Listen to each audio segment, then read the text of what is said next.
Hey everyone, welcome back to Storytime with Mr. Jerome, where we tell stories that matter. I'm very happy to be with you on this Friday, reading once again from the Jesus Storybook Bible, written by Sally Lloyd-Jones. Don't forget there will be a link in the description, parents. If you want to follow that link and purchase a copy for yourself, feel free to do so. We left off after the story of Noah, who built a giant ark that God told him to make, and he and his family all got in it, and they escaped the flood. But now, they're repopulating the earth, and the earth is slowly filling back up with people. And now all of these people who have come up after the flood are deciding what to do with themselves. And we pick up the story in our section for today, which is titled, A Giant Staircase to Heaven. Let's read.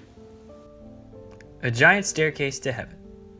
Noah and his family lived in the land, and his children had children, and those children had more children, and then those children had even more. Well, you get the picture.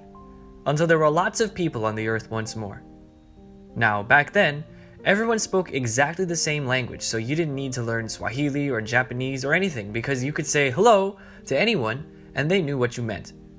One day, everyone was talking and they came up with an idea. Let's build ourselves a beautiful city to live in. It can be our home, and we'll be safe forever and ever. Then they had another idea.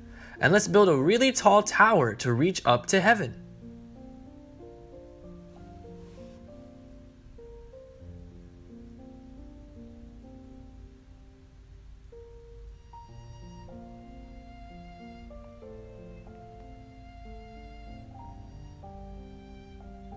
Yes, they said. We'll say, look at us up here. And everyone will look up at us, and we'll look down on them, and then we'll know that we are something. We'll be like God. We'll be famous and safe and happy, and everything will be all right. So they got to work. Brick by brick, the tower grew, higher and higher, until it soared above the city, touching the sky. They built stairs in the tower to climb to the top. It was like a giant staircase to heaven.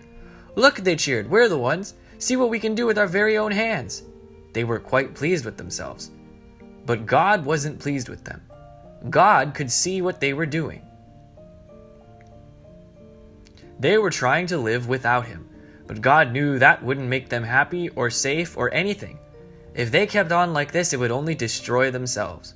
And God loved them too much to let that God happen. was seeking to remove So he from stopped the earth their with plans. the flood seems to be coming back. These people are thinking of themselves as gods. They're thinking of themselves as being like God. But tell me, is there anyone who is like God? You're right. There's no one who is like God. People cannot be like God. God is perfect. God is the greatest being in the universe. We cannot be like him. And God knew that if these people tried, they would only end up destroying each other and themselves. So God decided to ruin their plans in a very strange and somewhat funny way. Let's keep reading and see what happens.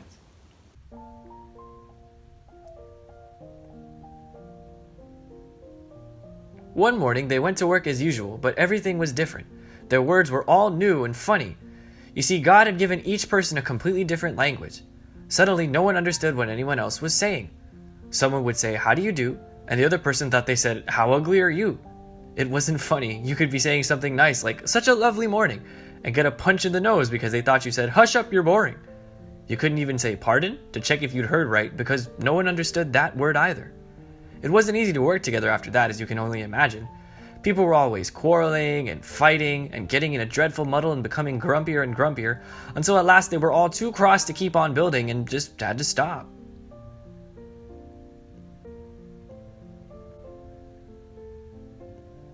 After that, people scattered all over the world, which is how we ended up with so many different languages to this day.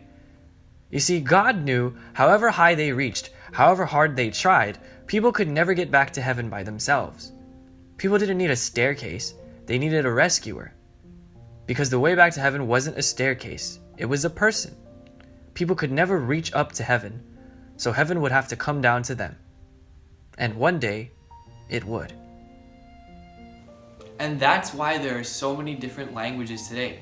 God taught all these different people their different languages, and they got together in groups of people who spoke the same language, and they went their separate ways. And the Tower of Babel was forgotten. But it was better that way, because that way, instead of humans trying to reach up to God, God would reach down to them instead. And we'll read that story one day of how God himself came down to earth and reached out to all of humanity. But that's for another time. Thank you so much for joining me today as we read the Jesus Storybook Bible. I hope you enjoyed this episode of Storytime with Mr. Jerome. Join us next time this Monday at 1 p.m. for another story that matters. Have a great weekend. Goodbye, everyone.